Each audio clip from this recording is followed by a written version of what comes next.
Good morning and welcome to Biz News Daybreak. Today is Monday, the 9th of March, 2026. I'm Masime Nyite, standing in for Alec Hogg this week as he and the Biz News team prepares for BNC 8 here in Hermanus. Over the coming days, Alec will be sitting down with leading investors, policymakers, and business leaders to unpack the shifting economic landscape and what lies ahead for South Africa. Today, we're closely watching the rapidly escalating conflict in the Middle East, a situation that is already sending shockwaves through global energy and equity markets. From reports of a new Iranian supreme leader to direct military strikes involving the United States and Israel, the geopolitical landscape is shifting quickly. The conflict is also beginning to reshape political alliances at home and abroad. We'll also look at developments in the technology sector and later check in on a local South African labor dispute that turned unexpectedly hostile. We begin with the latest developments in the Middle East. Here is the latest from our partners at Bloomberg. Crude oil prices have jumped above $100 due to the escalating tensions in the Middle East. The State Department reportedly ordered American workers at the U.S. diplomatic mission in Saudi Arabia to leave. The New York Times reports the departure indicates that senior diplomats are bracing for a possible surge in violence in the war with Iran. Here is Sarah Vakshuri of SVB Energy International. We saw two major impact on the energy resources and flow from the region. Number one is the attacks and the strikes on the energy facilities in multiple producing countries in the region.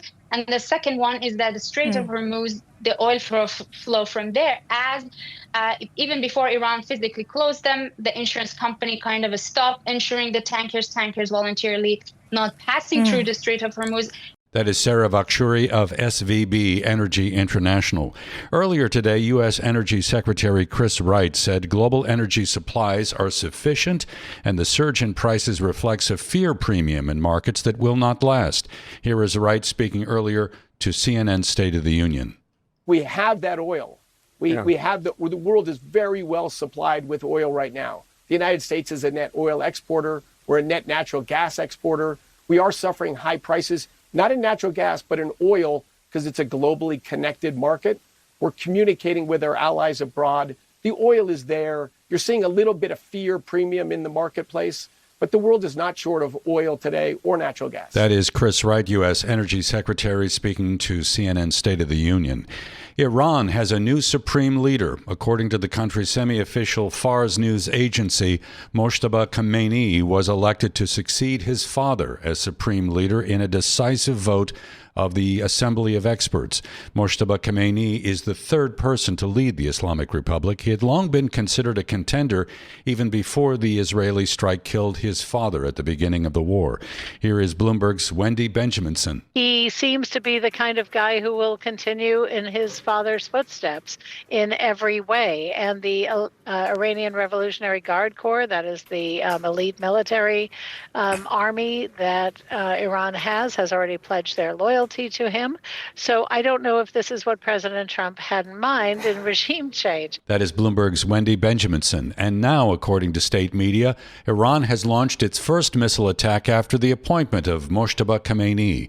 Now, the conflict with Iran is in its 9th day, and another American service member has died. This is the 7th killed in action during the operation. U.S. Central Command said the service member was seriously injured on March 1st when Iran struck a Saudi military base where American troops were stationed. The service member later succumbed to injuries. Earlier today, Israel struck southern Lebanon as well as Beirut, and an oil storage facility in Tehran was hit as well. The Israeli military also said it destroyed the headquarters of the Revolutionary Guard Air Force. President Trump and Israeli Prime Minister Benjamin Netanyahu have vowed to press ahead with their operations in Iran. At the same time, Iran's president threatened to expand attacks on U.S. targets across the region. Now, Bahrain, Kuwait, and the United Arab Emirates have all reported incoming Iranian missiles. Bahrain accused Iran of indiscriminately attacking civilian targets and damaging one of its water desalination plants. After a down week, the U.S. equity market will be guided by little in the way of earnings news. With a look ahead, here is Bloomberg's Charlie Pellet. Of the roughly 480 companies in the S&P 500 index that have announced results in the first quarter, 77% beat analysts' EPS estimates. But the war is a major earnings concern, according to Kevin Gordon, the head of macro research and strategy at Charles Schwab, who was interviewed on Bloomberg Surveillance. Until this materially starts to hit bottom line estimates for the S&P 500, you're not going to see as visceral a response from the S&P. So it's an uncomfortable way of thinking about it because of the humanity angle to all of this. Among the names reporting this week, Hewlett-Packard Enterprise, Oracle, Ulta Beauty, and Lennar in New York. Charlie Pellet, Bloomberg Radio. The conflict has also prompted a response from U.S. President Donald Trump, who addressed the scale of American military involvement. Trump claimed significant damage has been inflicted on Iranian naval and air capabilities, framing the intervention as a necessary step to prevent a nuclear-armed Iran. And we're doing very well in Iran. You see the result, and it's been amazing. We've knocked out 42 Navy ships, some of them very large, in 3 days. That was the end of the Navy. We knocked out their Air Force. We knocked out their communications, and all telecommunications is gone. I don't know how they communicate, but I guess they will figure something out. It's not working out too well. And they're bad people. They're just bad people.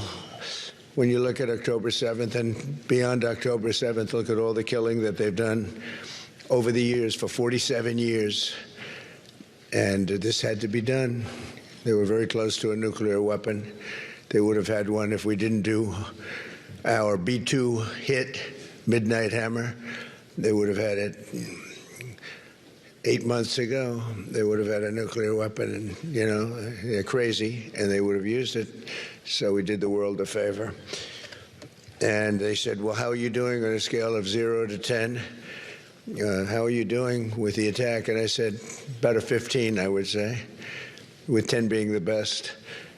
But it's something that had to be done, and we're doing it well.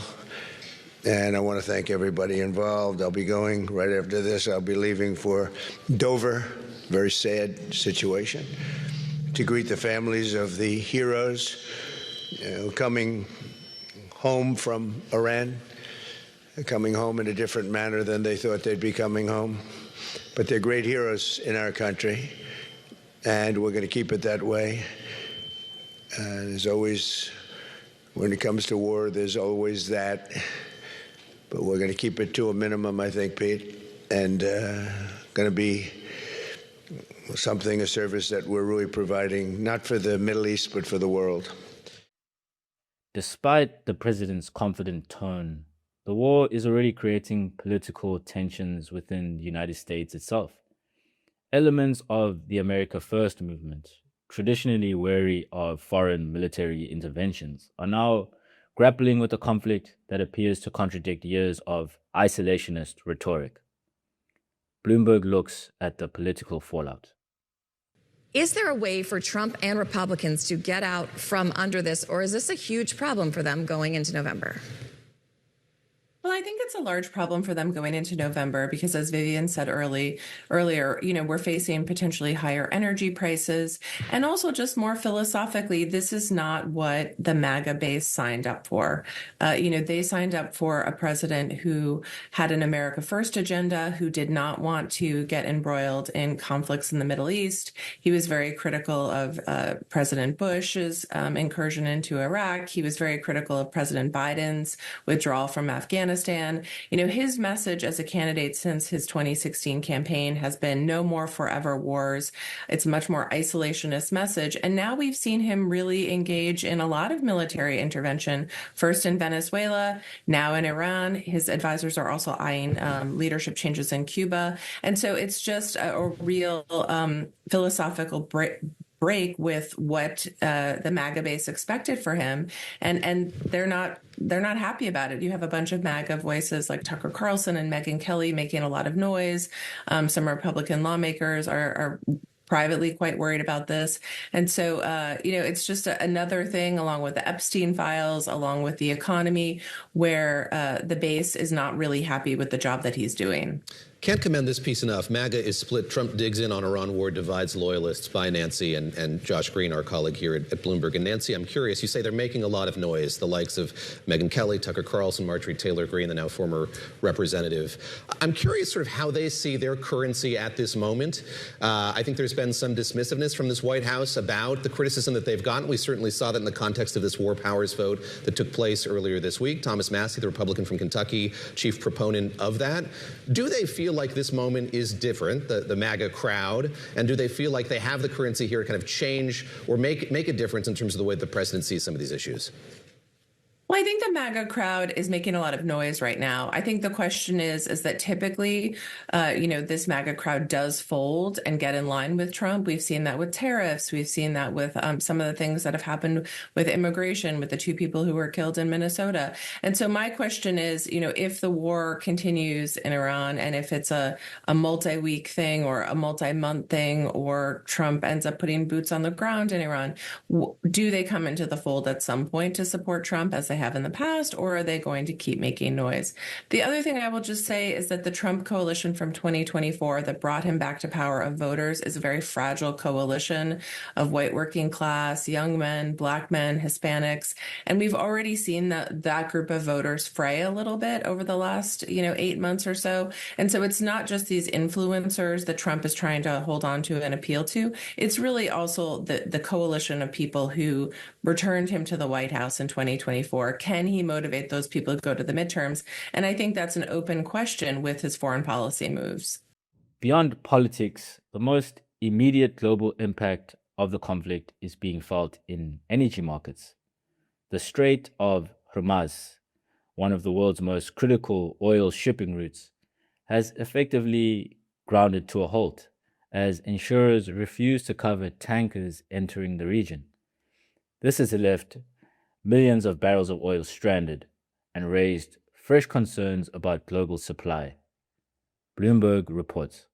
Julian, let's talk about how the global oil market is adjusting as a result of what's been happening here over the last few days. We'll talk about the U.S. in just a moment. But looking at it globally, we've seen the startling images of how little traffic there is in the Strait of Hormuz, heard about how some countries, including Saudi Arabia, are trying to reroute a lot of the oil they're producing. Just give us a broad look at the way in which the global energy industry is trying to change as a result of what's happening here. Well, I mean, historically, about between 17 and 20 million barrels a day of oil goes through the Strait of Hormuz. About 15 to 20% of the world's liquefied natural gas also goes through the Strait of Hormuz. Since the beginning of March, virtually nothing has left. The straits are effectively closed. They're not physically closed, but threats of attacks and attacks that have been carried out on ships transiting the straits have created a situation where owners and crews and charterers don't want to take vessels through. And that has left a real problem for both oil and gas. We did a survey at the end of last week. There are about 75 super tankers inside in the Gulf. Almost 50 of those are full. Others are being used for long-term storage or are related to the Iranian trade. We calculated there were just 9 tankers that were empty. Each tanker can take about 5 hours worth of total Saudi production. So, you've got about 4 days worth of Saudi production that can still be put onto tankers in the Gulf. And that's if nobody else produces anything. We've already seen reports that both Iraq and Kuwait are cutting back their production because their storage tanks on land are full and they don't have anywhere else to put the oil. Saudi Arabia, as you said, is diverting crude across to the Red Sea. But that route isn't sufficient to take all of its exports. So we have a backlog and oil isn't getting out. And while the West and the US in particular is much less dependent on Middle Eastern oil than it was back in the 1970s, the price is global.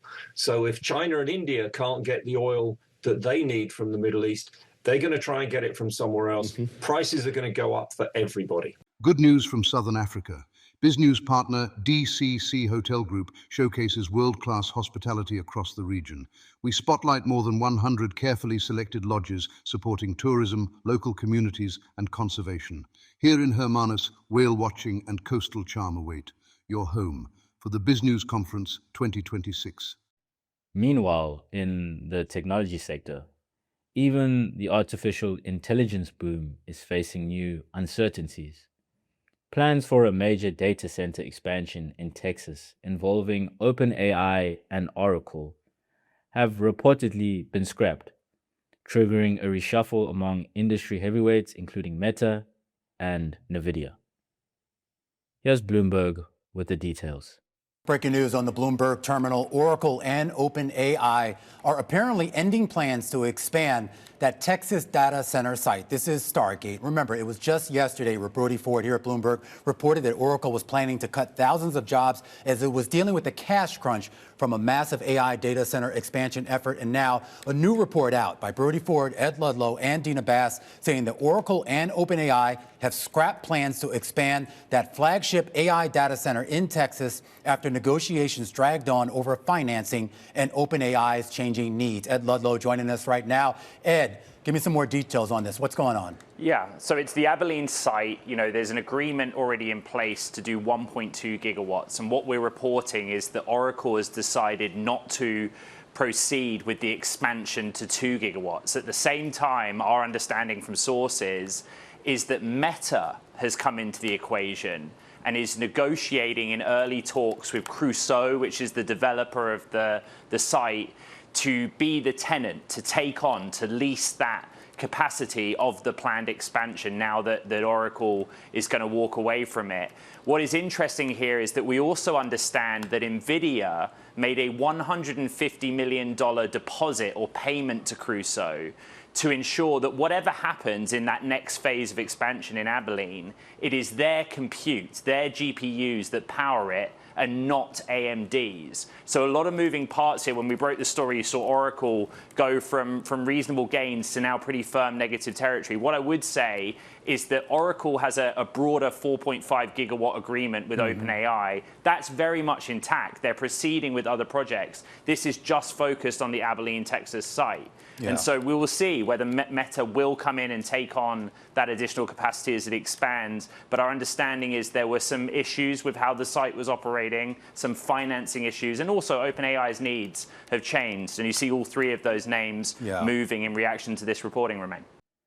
Turning now to South Africa. Political analyst, retired Colonel Chris Wyatt argues that Washington's strategy is systematically weakening what he calls rogue state allies of the ANC, while criticizing the South African government's vocal opposition to US actions. Here's his take. What if China and Russia come to Iran's aid? China and Russia are not coming to Iran's aid. You know, it's interesting. This is probably a good point to pivot. Something I was hoping we get a chance to talk about today, and that is that the African National Congress's friends are disappearing. Donald Trump is playing 3D chess while everyone else is playing checkers. I've been saying this pretty much ever since he came back in office. Trump has a long-term strategy here. It's becoming more and more evident, something I pointed out a year ago. The friends, the rogue states that are friends of the African National Congress have been taken off the chessboard one piece at a time. Nicolas Maduro, wanted for criminal acts and for supporting terrorism and drug trafficking, was extradited back to the United States. That regime has been hobbled. Cuba is being strangled. They no longer have any ability to influence things. Now it's Iran. So that's three of the ANC's friends. That really just leaves Russia, China, and Brazil still on the map.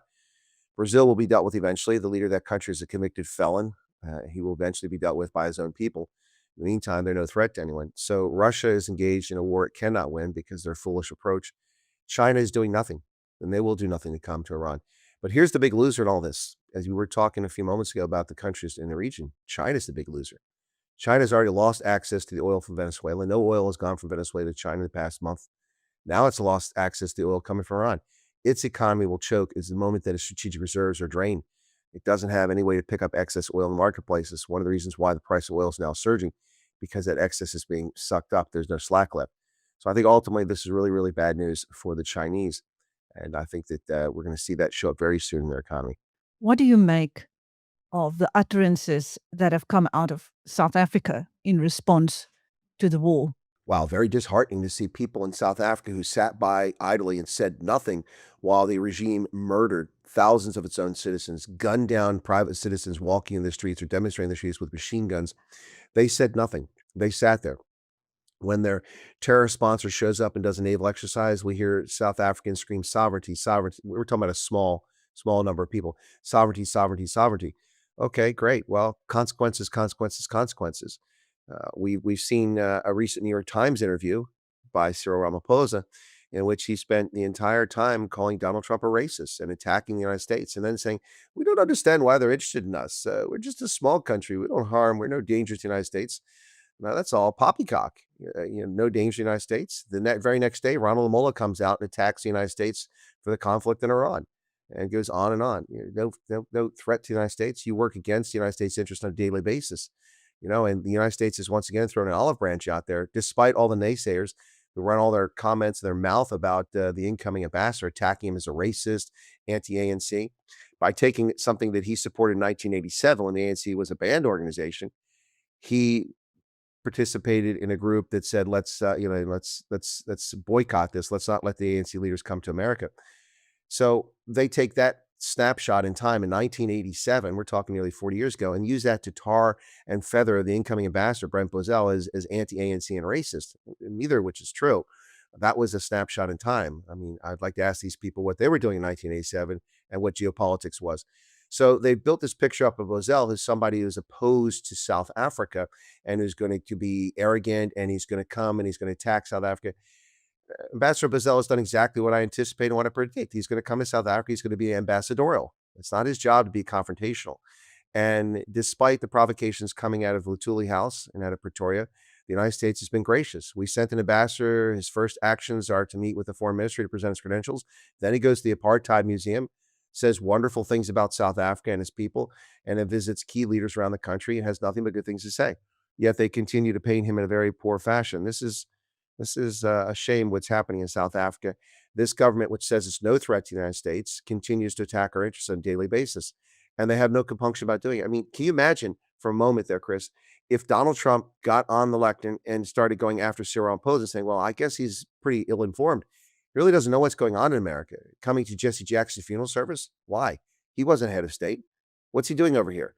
I think he's just a racist. Well, he's an uninformed racist. That's pretty much what Ramaphosa said in a New York Times interview. This is shocking. The leader of a country saying such things. We've heard Ronald Lamola make these idiotic statements in the past. Of course, we've also seen it from Ibrahim Rasool. But to hear the leader of the country say this and then claim we're not a threat, well, you are a threat. You're undermining the credibility and the sovereignty of the United States on a daily basis. And this is something that the United States has been ignoring. But keep it up. You want attention, you're going to get attention. And finally, a developing story from the agricultural sector. What began as a routine labor oversight visit at Normandien Farms reportedly descended into chaos, ultimately leading to the controversial closure of a factory following a dispute over protective equipment. PA MP Juliet Basson says she witnessed the incident firsthand. From the word go, the atmosphere was extremely hostile. It was not pleasant. I must say the manager at Normandien Farms was friendly. He was courteous. He tried to accommodate everyone. But sir, I think it was very overwhelming as there was hundreds of police and staff members. And it was the biggest oversight I've ever seen. There was members that split up. Some went into the boardroom, some went to have a walkabout in the factory. I remained seated in reception. As Patriotic Alliance, we stand for illegal businesses, foreign businesses that's not legal in South Africa and that has illegal workers. When I got to this business, I saw South Africans. There was one foreigner that worked there and he had the relevant documentation. So in my eyes, the oversight was concluded. I mean, it's a legal business. They do have regular visits from the departments. They are not being found guilty of anything in the past. I could not understand the hostility. The next moment, production was stopped. The staff was called outside. At this stage, I went to stand in the shade because it was extremely hot. And the private security arrived and there was all chaos that broke out. I then took out my phone. The video you are actually circulating was taken by me. I took out my phone and I started recording because this is not normal behavior. I will speak under correction if I tell you which parties were involved. I'm new to the portfolio, so I don't know everyone personally.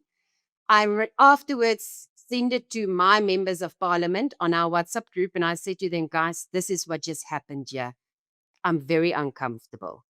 And they said to me, MP, please be safe. I went to sit in the Fortuner and I did not get involved. When everyone left, I went back inside. I gave my number to the CEO's PA and I said to her, please, if you guys need any assistance, I don't know what happened here today, but from my side, I will be more than glad to help you. I then came to a surprise that they were sanctioned with a letter for dust masks not being used, and for that, the factory had to close down, which made absolutely no sense. It's a health hazard. It's not a life-threatening hazard. You're not going to die today if you don't wear a dust mask. You might die in the long run, but not today. And it was explained that it's an uncomfortable mask. They do get issued with the dust mask, but the staff prefers not to wear it. Even the issuing of the mask was proven by the manager on site, and they were still closed. I then assisted the lawyer to write a letter to ask for an extension because you've got the right as a public member to ask for 7 to 30 days to comply with the finding. If no one died on site or it's not life-threatening right now on site, I understand if you get sanctioned with a letter to close immediately, but not because of a dust mask. I even went so far as to get a blueprint of the letter to request for this. I do understand they did that. I don't know from there. Afterwards, the lawyer did phone me and asked me, would you be willing to testify to what happened? And I said, no problem. And that is your BizNews Daybreak for today. With the BizNews conference kicking off here in Hermanus, we'll be bringing you interviews, insights, and highlights from some of the country's leading voices throughout the week. You can follow all of that coverage on biznews.com and right here on the BizNews YouTube channel. I am Asime Nyite, standing in for Alec Hogg. Thank you for starting your day with us. Cheers.